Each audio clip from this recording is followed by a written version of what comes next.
আসসালামু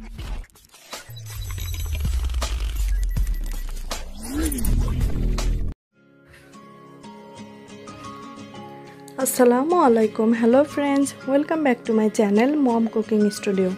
ফ্রেন্ডস, আপনারা কেমন আছেন? নিশ্চয়ই ভালো। আমিও আল্লাহর রহমতে অনেক ভালো আছি।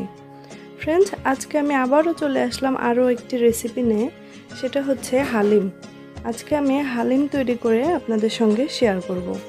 তো এটা আমি বাসায় তৈরি করেছি। কিভাবে তৈরি করেছি, বাহিরের দামি হালিম না খেয়ে বাসায় কিভাবে কম দামে হালিম তৈরি করা যায় সেটা শেয়ার করব।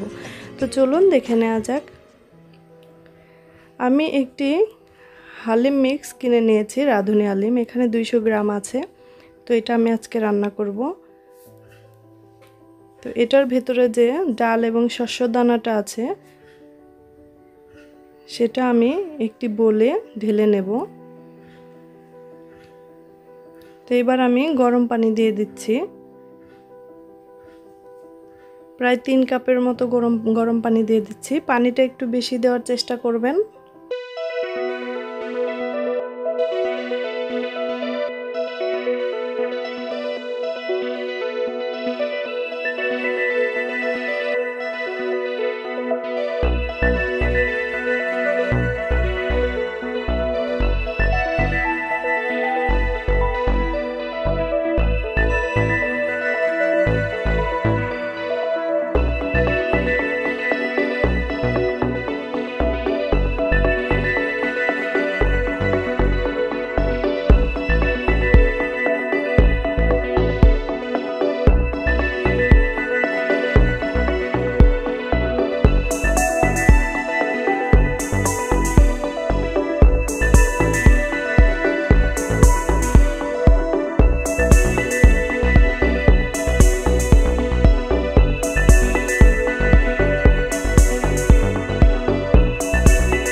ঢাকনা দিয়ে ঢেকে বলক আসার আগ পর্যন্ত রেখে দিয়েছি। তো বলক চলে এসছে। আমি ঢাকনাটা খুলে একটু নেড়ে চেড়ে এখানে আমি মশলাগুলো অ্যাড করব।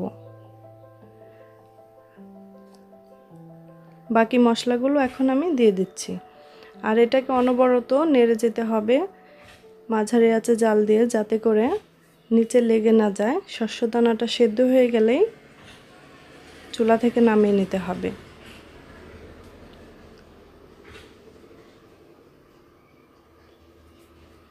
তো আমার হালিমটা তৈরি হয়ে গেছে। ঘনটা এরকম থাকবে ঝোলের, কারণ এটা ঠান্ডা হয়ে গেলে আরও অনেক ঘন হয়ে যাবে। এজন্য আমি এখান থেকে এভাবে নামিয়ে নেব।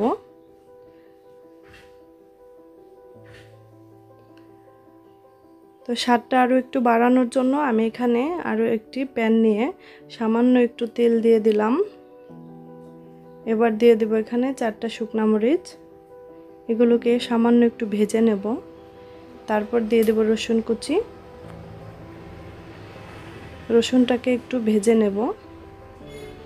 এবার এখানে দিয়ে দেব 1 চামচ পরিমাণ মেথি দানা। তো এবার আমি এখানে দিয়ে দেব সব উপকরণগুলো। এটা অপশনাল, এটা আপনারা নাও করতে পারেন, ইচ্ছা হলে এভাবে করে দেখতে পারেন, খুব ভালো লাগে। এবার আমি পেঁয়াজ বেরেস্তাগুলো এখানে দিয়ে দেব। তো ঢাকনা দিয়ে ঢেকে বন্ধ করে দেব চুলা।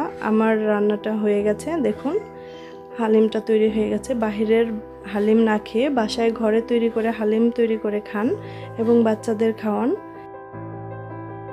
এটার কোনো খারাপ কোনো উপকরণ দেওয়া হয় না।